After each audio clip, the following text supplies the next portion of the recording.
Do you know how to plant a fall garden?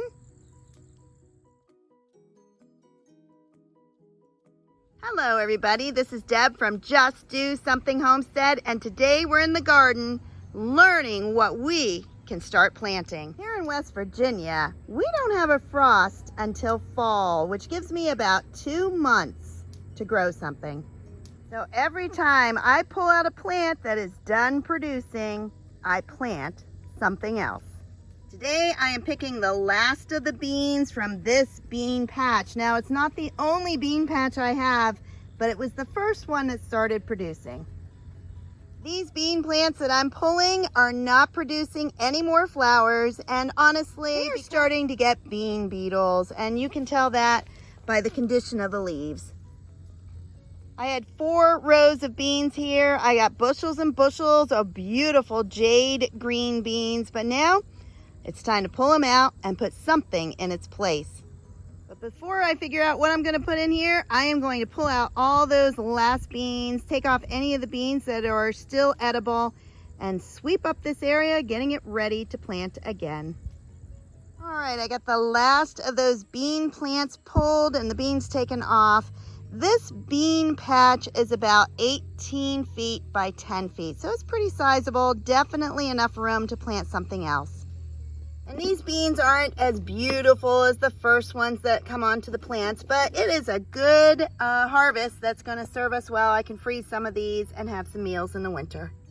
Since I use woven weave to grow all my crops, the very first thing I'm going to do is sweep it clean. This huge mountain of plants that I pulled out are the old bean plants. Now I'm going to compost them, but because they have a heavy amount of bean beetles on them, I'm not putting them in the compost pile next to my garden. I actually have one that's very far from our house on our property for things like this so that they don't come back and just eat all the next beans. Whew. This area is all cleaned up, and now is the hardest part, figuring out what I'm going to plant here. For years and years, I was in zone 6B, but last year they changed all of those, and now I am in zone 7. Knowing your zone is going to let you know when your first frost date is in the fall, and that is very critical when you're planning what you want to plant. I start by going to the Farmer's Almanac planting guide for my zone, and it tells me exactly what can be planted and when.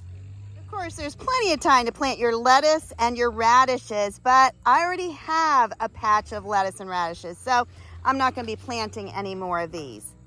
I could plant kohlrabi, but to be honest, I've never had it, and I think I'll save that for next year. So when it's all said and done, I have 4 rows. I'm going to plant 2 rows of jade beans, which do tremendously well for me, 1 row of yellow beans, these are bush, and 1 row of spinach.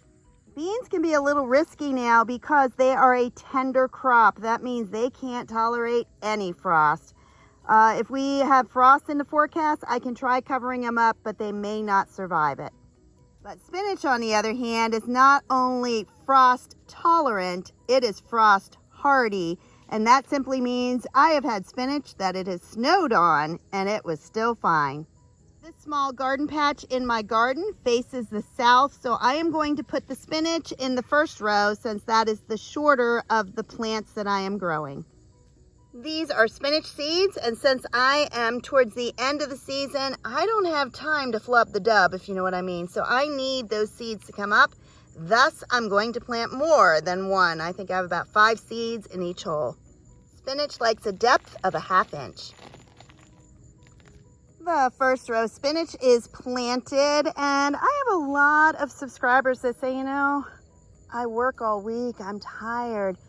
Oh, do I understand, honey. I'm a school teacher. We returned to school just this week, and I also have a part-time job, and I do a farm stand and a farmer's market. In fact, I was at the farmer's market all morning. You just have to do it. That's why we are called Just Do Something. That's the name of our homestead because that is our philosophy. So definitely, if you have space in your garden, make sure you put something else in it. Next is my jade beans. I buy those from the local farm store, so I can buy them by the pound. And Jade is certainly a winner around here. They are just fantastic. They produce long straight beans, and they produce for well over a month, sometimes 2 months. We had some rough weather this year. So I am going to put 3 bean seeds in each hole. My goal is to grow 2 in a hole, and that gives me an extra. When I plant these 3 bean seeds, I like to spread them out. I don't want any of these touching, so if one of them rots or goes bad, it's not going to affect the other 2. One huge advantage to fall planting is that your soil is already warmed up. So unlike the spring, where you're waiting for it to get a little warmer every day, these beans are going to start growing immediately. A lot of people that I know pull out their beans and then they're done with their garden, and they're asking me, why do you just keep replanting? Why are you planting and planting? As I said, my goal is to always have something growing whenever I pull out plants. But I have concerns. I don't have fear, but I have concerns about the food system in America. And so if I can plant something, I'm going to do it.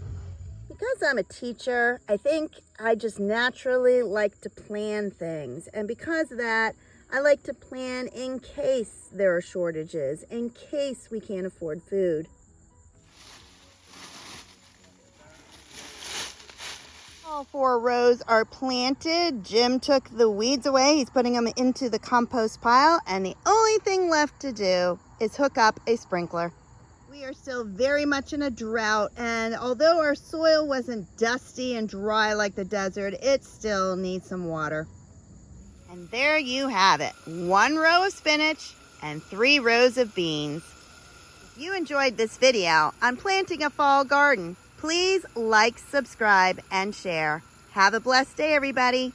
Bye-bye.